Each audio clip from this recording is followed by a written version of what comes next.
Hello friends, எல்லோரும் எப்படி இருக்கீங்க?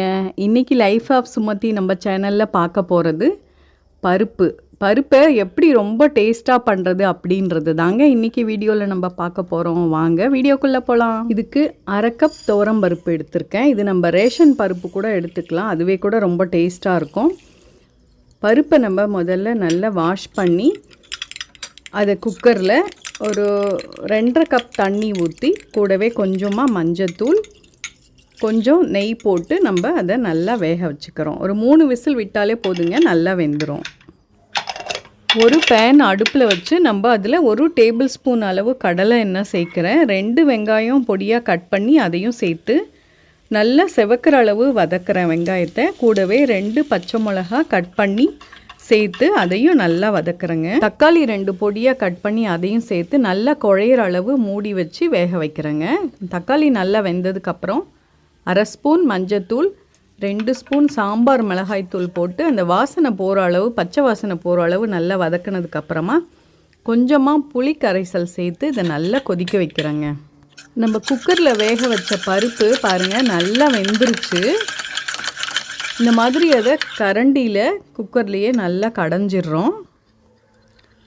நம்ம பேனில் தக்காளி வதக்கி வச்சுருக்கோம் இல்லையா, அது கூடவே இந்த பருப்பு கூட எந்த அளவுக்கு நமக்கு தண்ணி வேணுமோ, இல்லை ரொம்ப திக்காக வேணுமா இல்லை கொஞ்சம் தண்ணியாக வேணுமோ அதுக்கு தகுந்த மாதிரி தண்ணி சேர்த்து இந்த பருப்பை அதில் கொட்டி எல்லாமே ஒன்றா நல்லா மிக்ஸ் பண்ணி நல்லா மூடி சிம்மில் வச்சு ஒரு 5லேருந்து 7 நிமிஷம் வரைக்கும் நல்லா கொதிக்க வைக்கணுங்க. 1/2 ஸ்பூன் உப்பு சேர்த்துக்கிறேன்.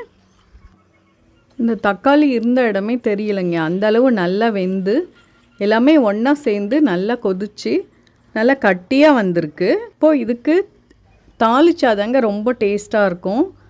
தாளிக்கிற கரண்டியில் 1 ஸ்பூன் எண்ணெய் ஊற்றி 1/2 ஸ்பூன் கடுகு, அது நல்லா பொரிஞ்சதுக்கப்புறம் ஒரு 4-5 பல் பூண்டு நல்லா தட்டி அது கூட சேர்த்து கொஞ்சமாக பெருங்காயம் சேர்த்து இது நல்லா வதங்கினதுக்கப்புறமா நம்ம பருப்பில் சேர்த்துடுறோங்க. தாளிக்கும் போதே இந்த பூண்டு வாசனையும் பெருங்காயம் வாசனையும் அவ்வளோ நல்லா இருக்குது. இப்போ நம்ம பொடியாக அரிஞ்ச கொத்தமல்லி, கொஞ்சமாக கருவேப்பிலை சேர்த்து நல்லா கலந்து விட்டோன்னா இந்த பருப்பு சாப்பிட்றதுக்கு அவ்வளோ டேஸ்ட்டாக இருக்குங்க.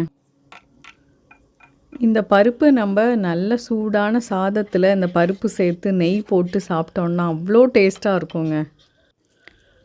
பருப்பு சாதமே பிடிக்காதவங்க கூட இந்த மாதிரி செஞ்சு கொடுத்தீங்கன்னா ரொம்ப விரும்பி சாப்பிடுவாங்க.